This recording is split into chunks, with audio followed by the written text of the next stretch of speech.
清史稿載，清中葉河北有太極拳，是因太極拳之面世，始於河北廣平府陽路縣，至今經祖孫三傳，歷200餘年。楊澄甫宗師長子鎮銘，字守中，8歲隨父習拳，年14精悟拳經，並通曉刀劍槍各法，為父助教。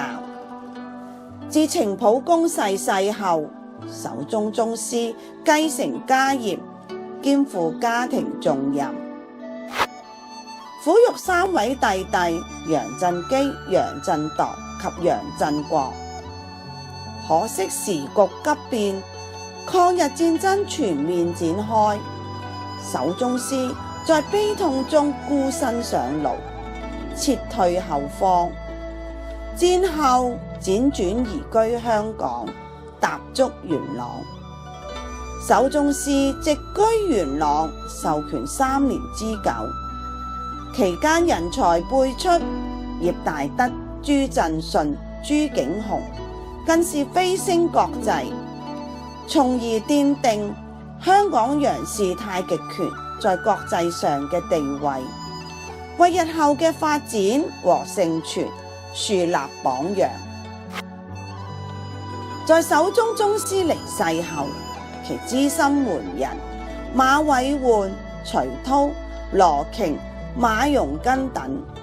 奉3位師叔楊震基、楊震鐸、楊震國手諭，在港成立香港楊式太極拳學會。因會員眾多，在各區傳揚技藝，遂以香港楊式太極拳總會註冊。經過15年嘅發展，於2013年得楊震鐸大師名示，正名為香港楊氏太極拳總會。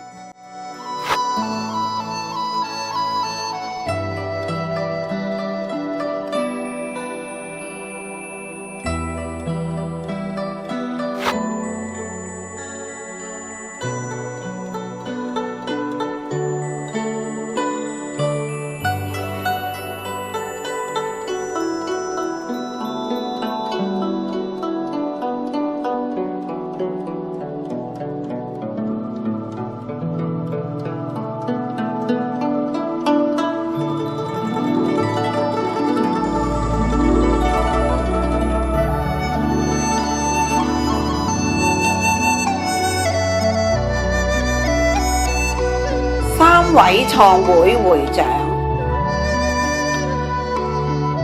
馬偉煥老師、徐濤老師、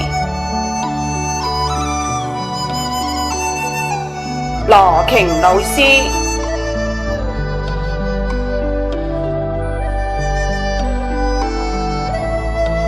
會長：余凱祥師傅，歷屆主席